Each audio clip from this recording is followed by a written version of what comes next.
ई जुल्मी जमाना सितम के तनो ढाई न कबहू ए दुनिया से मोहब्बत उड़ाई। और जब रोग हो जे जानी उजानी कदर बेकदर के समझ में न आई।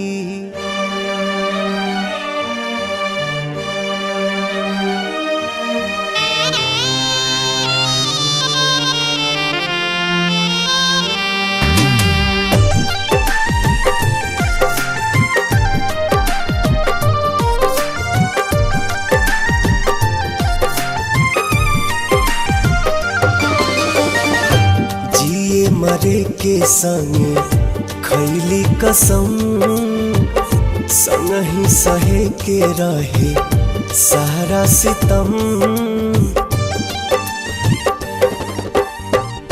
जिए मरे के संगे खैले कसम संग ही सहे के रहे सारा सितम। उहे जान भैली अनजान कहे पूछ के बतावा तनी चान। हे चान दूर कहे भैली हमर जान।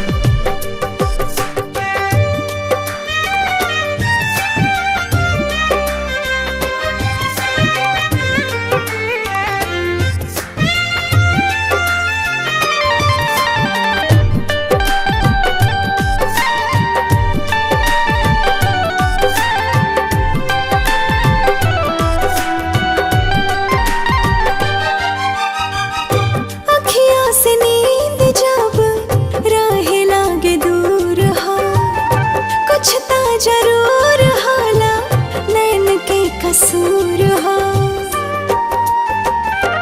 हाँ, काहे के प्रीतिया बनौले भगवान हो। प्रेमी सतावल जाला बाटे परमान हो। ना जाने कैसन बा दिल के जरूरत हो। हर पल निहारेला उनके ही सूरत हो।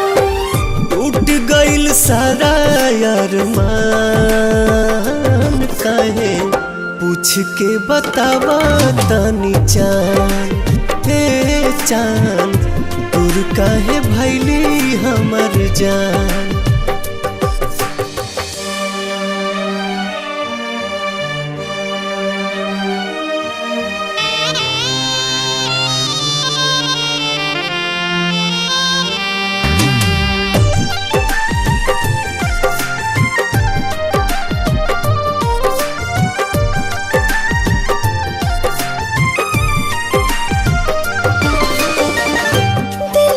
जरूरत होला सच्चा दिलदार के।